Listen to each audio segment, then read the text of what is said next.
جنہیں اللہ سے مانگنے کی عادت ہو وہ زندگی میں کبھی خالی ہاتھ نہیں رہتے۔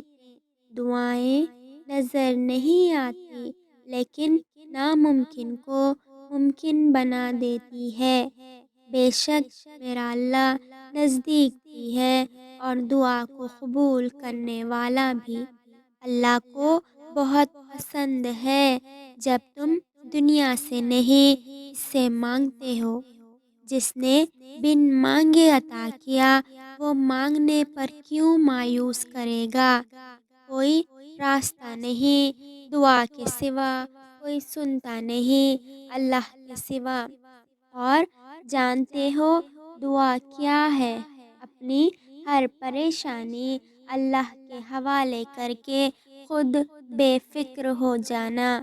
اللہ ہر دعا بہت غور سے سنتا ہے، کچھ پہ جلدی کن فرما دیتا ہے اور کچھ اپنے پاس بہت سنبھال کے رکھتا ہے۔ مشکل وقت میں ہمیشہ دعا کریں، کیونکہ جہاں انسان کا حوصلہ ختم ہو جاتا ہے وہاں سے اللہ کی رحمت شروع ہو جاتی ہے۔ اللہ اگر دیر کر رہا ہے دینے میں، تم مانگنا مت چھوڑو، کیا پتہ اس کو پسند ہو تمہاری آواز سننے میں۔ تم رابطہ مت توڑو، وہ رب انہی کو دیتا ہے جو اس پر یقین رکھتے ہیں۔ جہاں مایوسی ہو وہاں ہاتھ خالی ہی رہ جاتے ہیں۔ اللہ سے ہمارا قریب ترین رشتہ دعا کا ہے۔ نصیب بے شک اللہ کے ہاتھ میں ہے، مگر دعاؤں کا اختیار اس نے ہمیں دیا ہے، اور دعائیں ہی تو ہے جو نصیب بدلنے کی طاقت رکھتی ہیں۔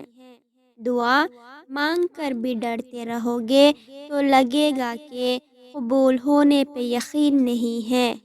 اللہ جب کسی کو دعا کی توفیق دیتا ہے تو اس پہ قبولیت کا کن بھی فرما دیتا ہے۔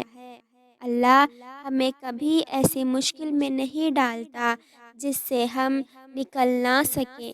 ہمیشہ کوئی نہ کوئی راستہ ضرور ہوتا ہے۔ دعا کریں وہ راستہ آپ کو نظر آ جائے۔ ہر چیز نصیب سے نہیں ملتی، کچھ چیزیں دعاؤں سے ملتی ہے۔ تقدیر بدل جائے گی۔